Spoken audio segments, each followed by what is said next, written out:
Welcome guys to the tutorial info channel. In front of me is Fairphone 5, and in this video I am going to show you how to enable one-handed mode on this device. Alright, so to enable one-handed mode, all we have to do is just open our settings, then we have to scroll down and find system option, where we have to open gestures, and here is one-handed mode. Now we have to turn it on by clicking on this button right here.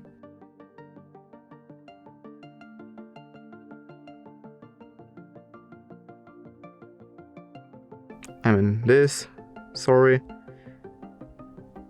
now we can just use the shortcut to one mode that we want to. So we can pull screen into reach, or we can just show notifications.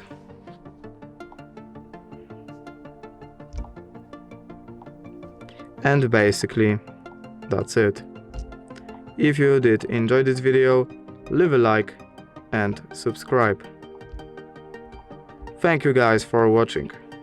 Bye!